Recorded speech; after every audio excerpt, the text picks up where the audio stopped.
Do space aliens disprove Christianity? I'm wearing this hat to show they don't. No, just kidding.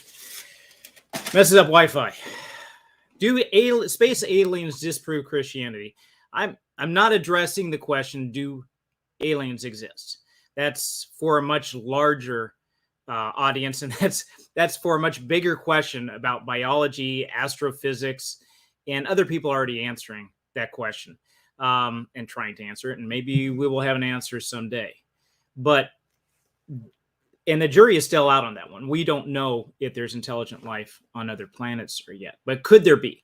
And given the vastness of space, probably, but we don't have proof yet.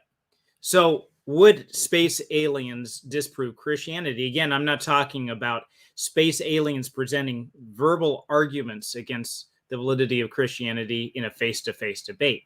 But what I am talking about is the existence of space aliens themselves, extraterrestrial sentient life, ET munching on a sandwich on planet X.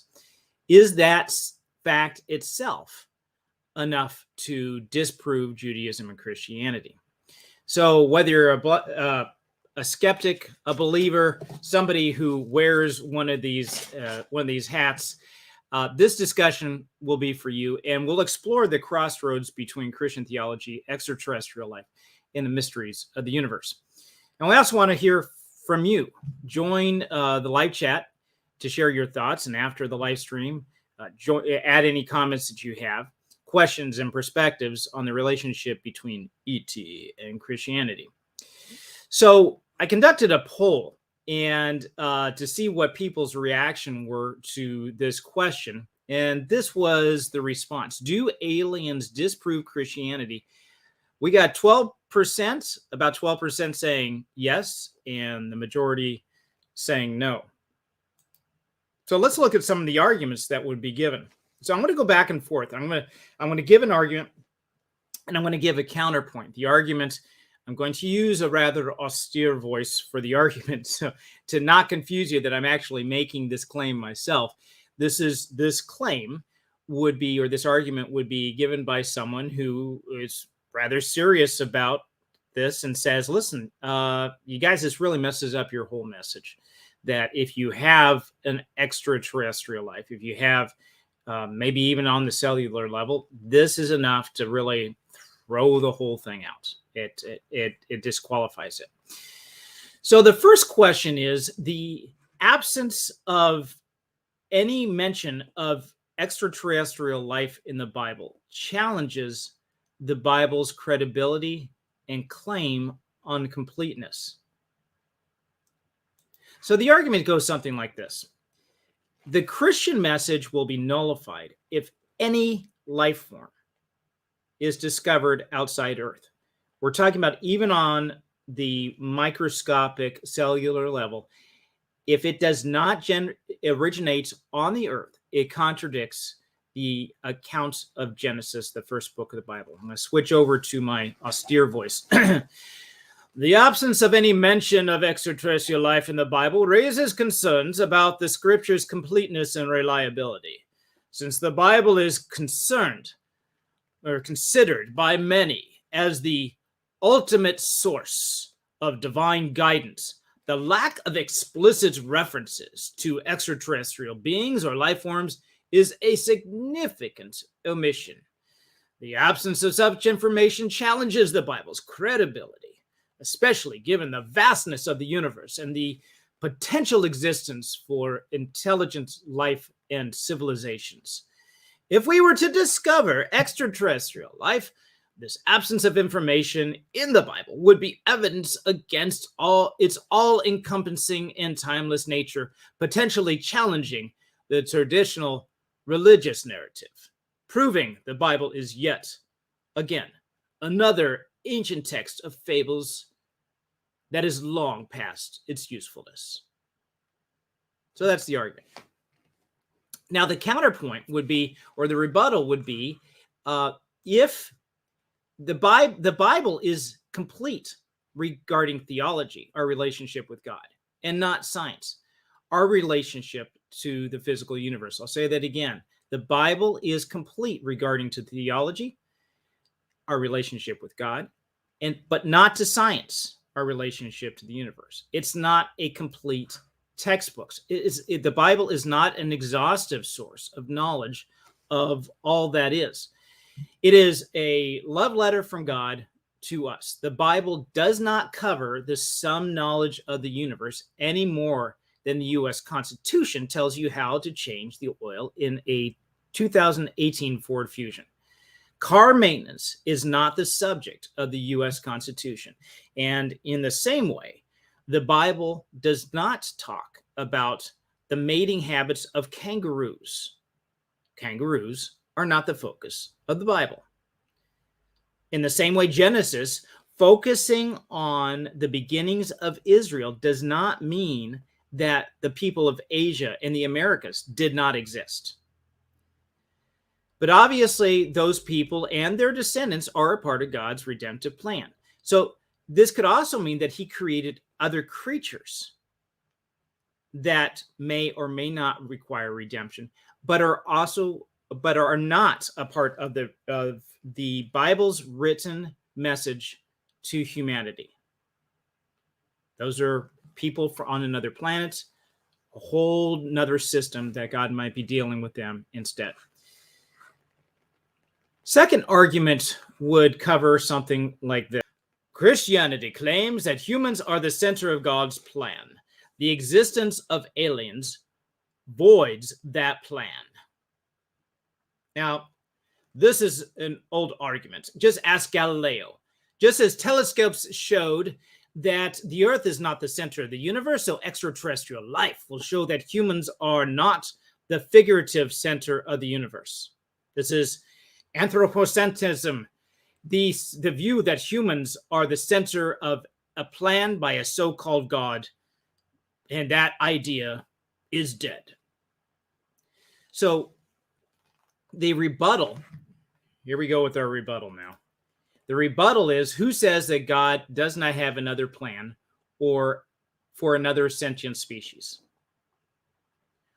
We are the center of his plan for this planet, for what he's done in this world.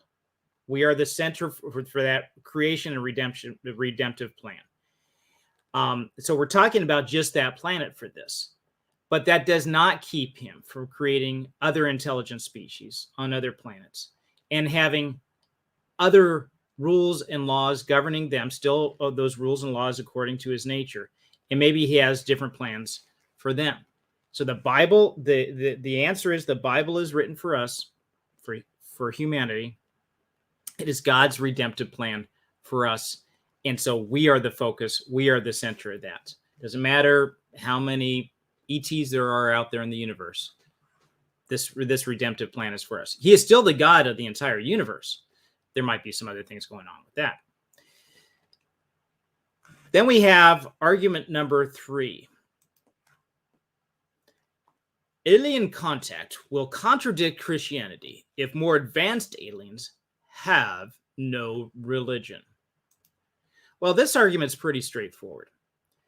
If they travel here before we figure out how to get to their planet, they are smarter than us. And if they are smarter than us and have no knowledge of God, that means God does not exist.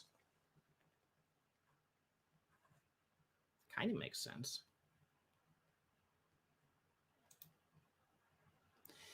But the absence of belief does not change reality any more than the absence of knowledge does not change reality. For most of human history, we were ignorant of germ theory, and we did not believe that germs existed. That does not mean that germs and microorganisms didn't exist. We just didn't have any knowledge of it. An alien species, like a human society, may have had knowledge of a relationship with God at one time, but has then since turned their back on him and or forgotten him. We have pre-Christian and post-Christian societies in our world today. Those don't disprove the existence of God. Again, the absence of belief does not change reality any more than the absence of knowledge changes reality. Also, just because aliens might be smarter than us, that doesn't mean they're morally superior. How many times has in our own history has one society run across another more advanced society than theirs? And that usually doesn't end well for the less advanced society. If we run across a hyper-advanced civilization that does not believe in a God with the same attributes and character as the God of the Bible, that does not mean that he does not exist. It means that they don't believe he exists. And they probably don't have a biblical sense of morality. In that case, you better start believing that God exists, because you're going to be meeting him soon. Argument. Those are basically three arguments that we have. And there really isn't another argument, but there's a fourth rebuttal. And this is sort of a bonus that we have.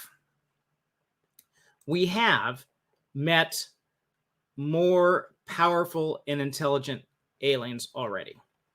Now, this is not a time for this cap, but we have met them before. According to Christianity, more powerful and intelligent aliens do exist. Aliens and demons are more intelligent than us. Not only are they from outside this planet, according to the Bible, but they're also outside this universe, which would make them not only extraterrestrial, but interdimensional. So if they actually do exist, then we've already had contact and we've already had interactions with them. Now, I'm not saying that UFO sightings are people seeing aliens or demons. I'm not saying that's the case at all. I'm talking about the encounters in Scripture where Gabriel gives a message to Mary, that you have encounters in the Old Testament with angels. And we are probably talking about God himself. Would he actually be considered an alien? Now, I'm not saying God is an alien, but he's outside of he transcends the universe. He transcends the earth itself. So we're talking about an intelligent being, the supreme being himself, other than human, that we're not alone. So I also wanted to deal with some other things in this morning's discussion as well. I wanted to ask about aliens. What happens if they're fallen? What happens if they stray from God? What happens if they turn their back on their creator? That's a deeper question that remains. And I'm going to leave it for a later live stream, because there's enough material in this one that's already deep enough that I don't want to go too deep in others. So I'm going to save that for another time.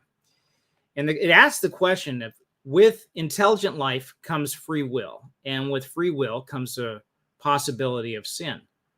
How would God handle that? Would there be another redemption story? We'll wait for another live stream to dig into that one. So, ever since I was a child, space fascinated me.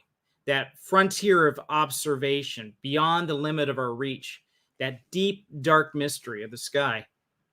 In college, when I had free time, I would sit in the corner of the library and read articles of astronomy and physics in the latest issue of Scientific American magazine. I was searching for that possibilities out there, fascinated by space, fascinated by that final frontier. I hope someday that we will meet an alien society, but only if they are untouched by sin. God help us if we ever cross paths with a sentient species that has rebelled against its creator. So there you have it. The question of intelligent life on other planets remains unanswered and may never be answered in our history. But the existence of life that does not threaten the foundation of Christian faith, on the other hand, depending on what they believe, their existence might support Christian teaching.